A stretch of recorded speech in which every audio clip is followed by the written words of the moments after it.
Hey, I have words of wisdom from the left, which means they're words of insanity.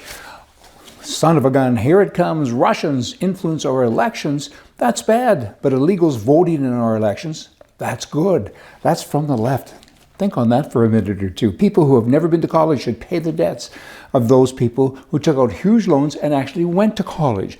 That seems fair. Immigrants with tuberculosis, TB, and polio are welcome, and any other kind of disease, but you have to prove that your pet has been vaccinated.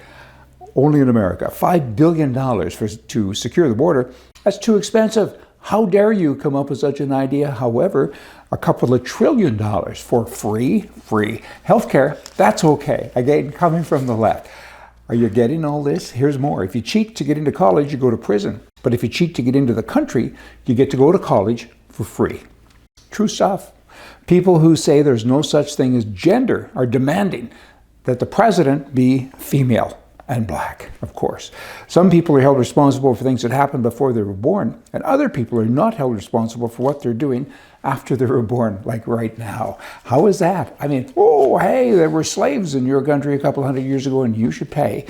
But you're not responsible now. It's kind of called catch and release. Criminals are caught and released, here it comes, to hurt more people, but stopping them is bad because that's a violation of their rights. More left-wing nonsense. Nothing makes sense anymore. I mean, the whole world is upside down and there's so many more. I mean, I could have pages and pages and pages of all the craziness that the left is doing and that they've initiated. I mean, there's no more common sense. Good sense isn't common. Hey, okay, we now have an election. It's just weeks away. Who's going to win? You got horses on the right and horses on the left and everything's going fast. Now, I'm in Manhattan. I'm going to New York for the marathon.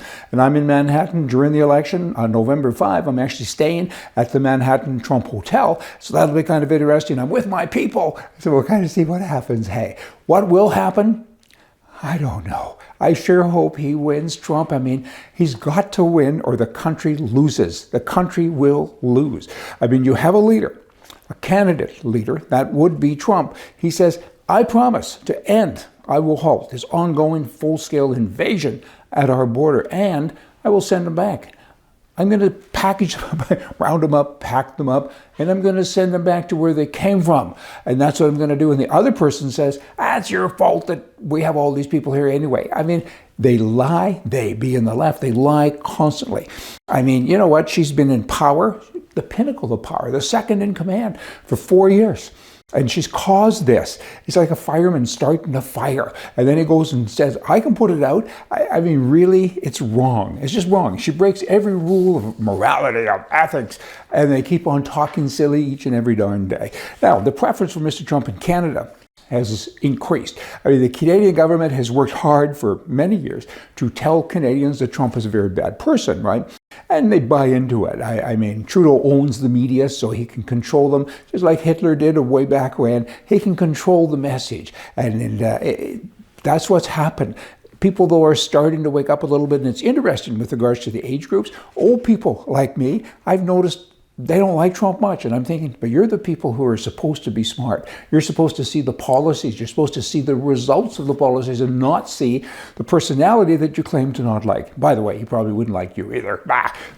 But they don't. I mean, most of the old folks don't care for Trump. Let's look at the young people, 18 to 34, 28% of them think Trump is the guy to lead the country. Age 35 to 54, the support is 27%, and if it's over 55, though, it drops to 13%, and I don't believe any of these numbers anyway, because again, the Canadian government owns the press.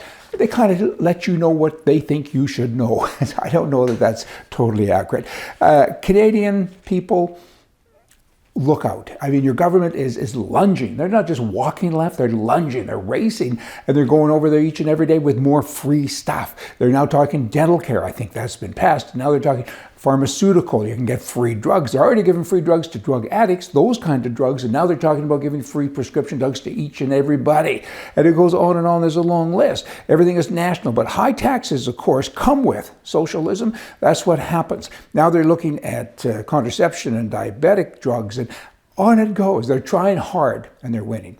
They're succeeding to knock free enterprise out of the system.